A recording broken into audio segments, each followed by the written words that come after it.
Hello विद्यार्थीगण, आज हम पढ़ेंगे जयशंकर प्रसाद जी का गीत, जिसको जयशंकर प्रसाद जी ने लहर नामक रचना से अपने उद्धृत करवाया है। और ये गीत है।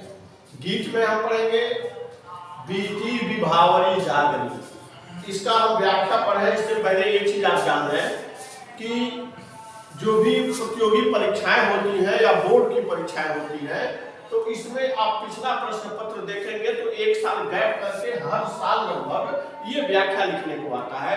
तो इस दृष्टि से भी आप इत्मीनान से आज पढ़िए और मैं आपको समझाने का प्रयास कर रहा हूँ इसकी व्याख्या, जिसको आप समझें। दिया है बीती विभावरी जागरी। बीतना, बीतना मीन्स होता है समाप्त हो जाना, पूर्ण हो जाना या बीत जाना। विभावरी, विभावरी मीन्स होता है रात्रि। विभावरी मीन्स क्या होता है? रात्रि। बीतना माने बीत जाना। बीती विभावरी जागरी, ये प्रभात गीत है। एक सखी दूसरे सखी से कहती है कि हे सखी, अब तू जाग जा, रात्रि बीत चुकी है। बीती विभावरी जागरी, हे सखी अब तुम जाग जाओ, रात्रि बीत चुकी है, समाप्त हो चुकी है। कह रहा है कि अंबर पनघट में डूबो रही। अंबर रूपी पनघट में, अंबर में क्या होता है?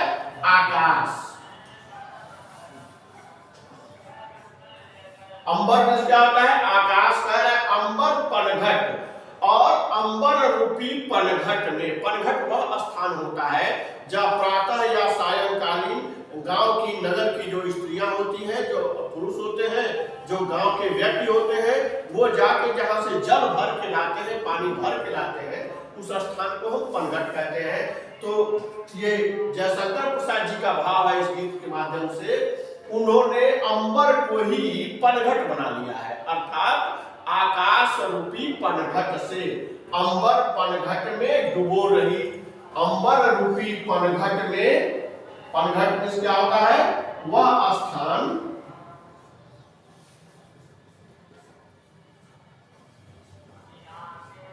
जहां पानी भरने का काम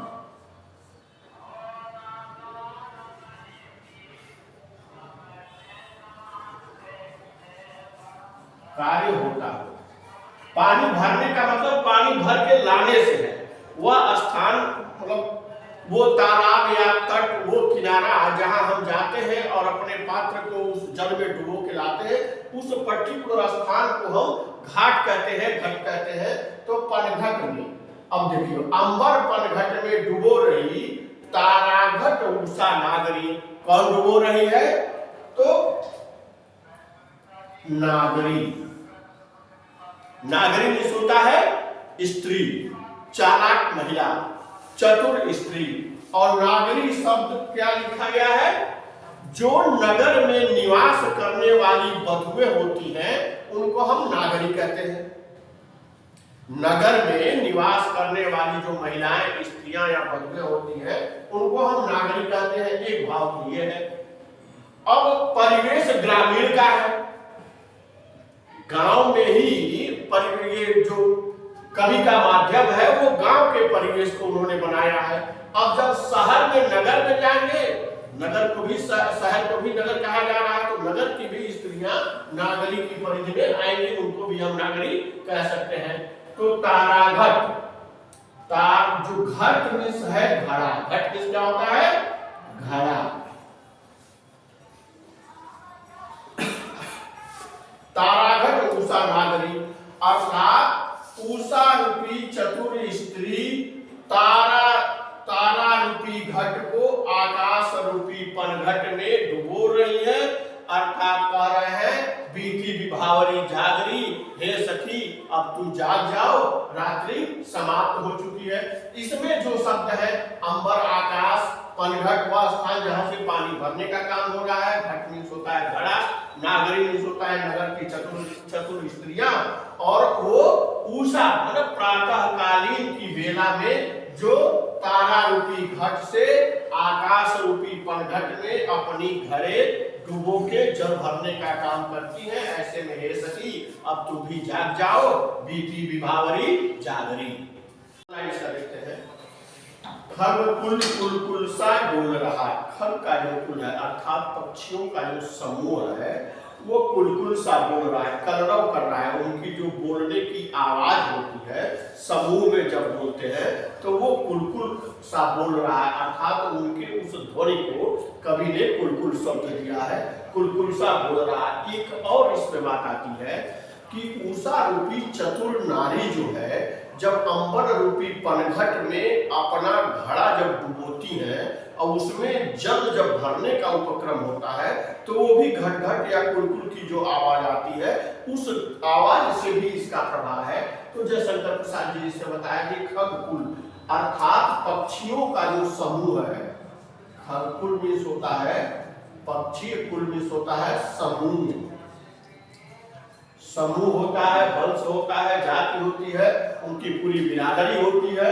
अर्थात खग कुल है, कुल सा बोल रहा, उनका जो बोलने की प्रवृत्ति है, बोलने की जो आवाज है समूह में वो कुल सा प्रतीत हो रहा है। तो कवि कहता है कि खग कुल सा बोल रहा, किसलय का अंचल डोल रहा। एक शब्द आया है किसलय।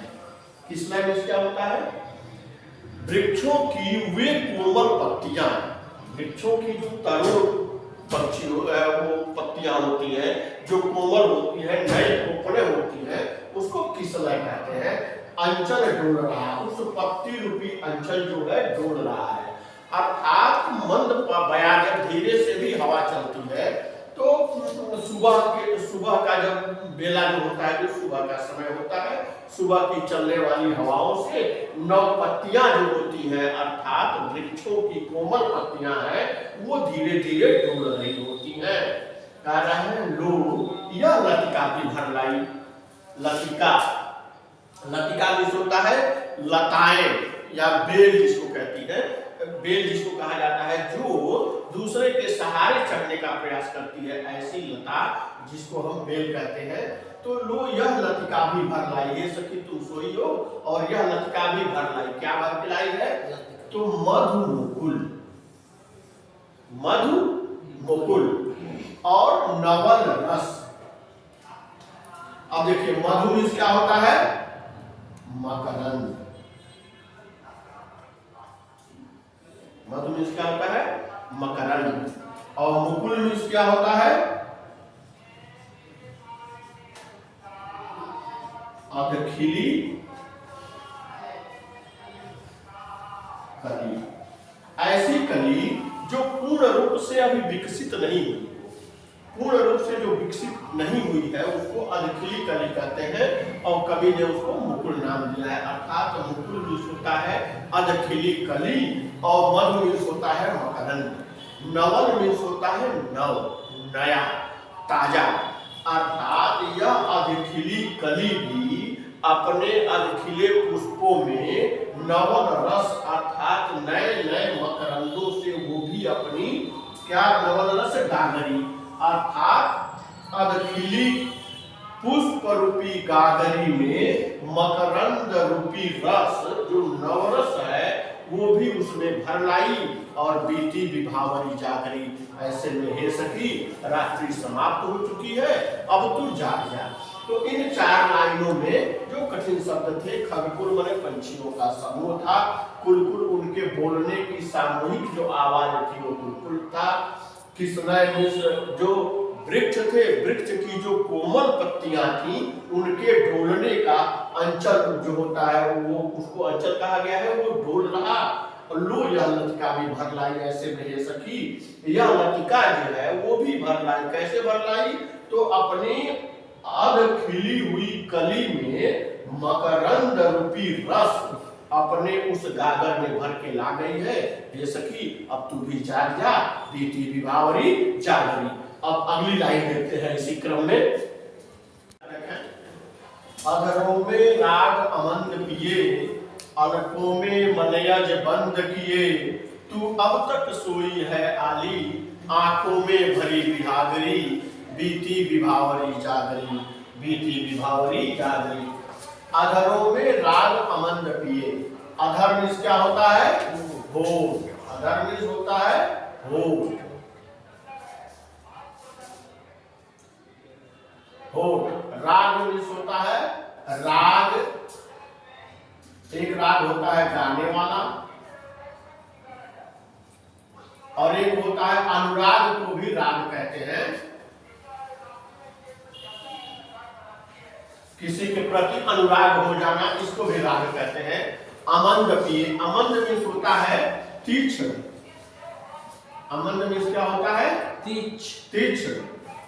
और पिए मीन्स होता है पीना। कह रहे हैं अधरों में राग अमंद पिए, अर्थात तुम्हारे जो होठ है ये तीक्ष्ण, मतलब इन होठों में तुमने राग खूब ज्यादा उसका पान किया है। उसके पान के चलते तुम्हारे होठ तीक्ष्ण लाल लाल दिख रहे हैं। अर्थात तुमने अनुराग रूपी राग का पान किया है हे सखी, जिससे तुम्हारे होठ लाल दिख रहे हैं। अलकों में मलयज बंद किए। अलकों, अलकों में क्या होता है? बाल जो गुथा हुआ बेड़ी बनाते हैं, बेड़ जो बनाते हैं बालों से, जो चोटी बनाते हैं या जो जूड़े बनाते हैं, इन बालों को क्या कहते हैं? अलक। अलक में होता है बाल। अलकों में मलयज बंद किए। अब मलयज क्या होता है?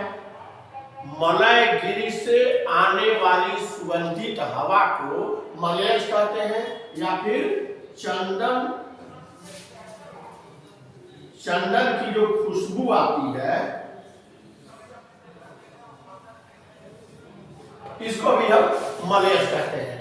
और बंद किए मने उसमें आपने बंद कर रखा है, अर्थात हे सखी अब भी तुम्हारे बालों से चंदन की खुशबू आ रही है।